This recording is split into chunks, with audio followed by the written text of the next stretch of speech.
Hello guys, welcome back to my channel Telugu banker. So ఈ వీడియోలో అయితే SBI clerk means expected cut of గురించి అయితే చూద్దాం.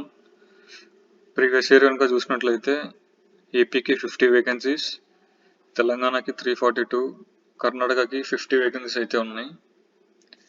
సో కట్ ఆఫ్ గురించి చూసుకున్నట్లయితే ఏపీకి యూఆర్ కేటగిరీకి 90.75, ఓబీసీకి 85, ఈడబ్ల్యూఎస్కి 82, ఎస్సీకి 67.25, ఎస్టీకి 60 అయితే ఉంది.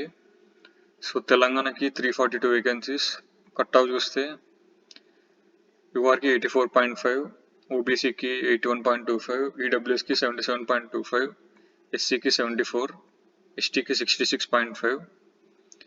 అలాగే కర్ణాటకకి యూఆర్ కేటగిరీకి 83, ఓబీసీకి 75.75, ఈడబ్ల్యూఎస్కి 70, ఎస్సీకి 67, ఎస్టీకి 63.25 అయితే ఉంది కట్ ఆఫ్. సో ఈ ఇయర్ ఎక్స్పెక్టెడ్ కట్ ఆఫ్ గురించి మాట్లాడితే, సో ముందుగా ఏపీకి అయితే ఈసారి 310 వేకెన్సీస్ అయితే ఉన్నాయి.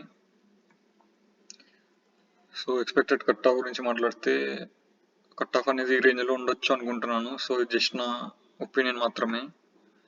+or- 2 marks.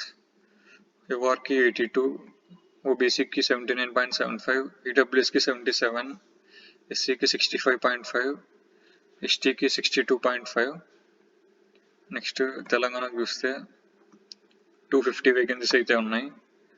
So expected cut of వచ్చేసి యూఆర్కి 78.5, ఓబీసీకి 77, ఈడబ్ల్యూఎస్కి 75.25, ఎస్సీకి 68.25, ఎస్టీకి 64.5 ఉండొచ్చు అనుకుంటున్నాను.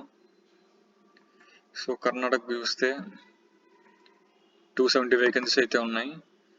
సో యూఆర్కి ఎక్స్పెక్టెడ్ కట్ ఆఫ్ 78.5, ఓబీసీకి 74, ఈడబ్ల్యూఎస్కి 72, 73, ఎస్సీకి 65, ఎస్టీకి 62. సో ఈ రేంజ్లో ఉండొచ్చు అనుకుంటున్నాను కట్ ఆఫ్. సో కమెంట్స్లో అయితే మీ యొక్క SBI clerk means expected score అయితే మెన్షన్ చేయండి. అలాగే నేను ప్రీవియస్గా IBPS clerk, RRB PO, RRB clerk expected final cut off అయితే వీడియోస్ చేశాను, ఒకసారి అవి కూడా చెక్ చేయండి. సో ఈ వీడియో కనుక నచ్చినట్లయితే లైక్, షేర్ చేయండి. అలాగే ఛానల్ని అయితే సబ్స్క్రైబ్ చేసుకోండి.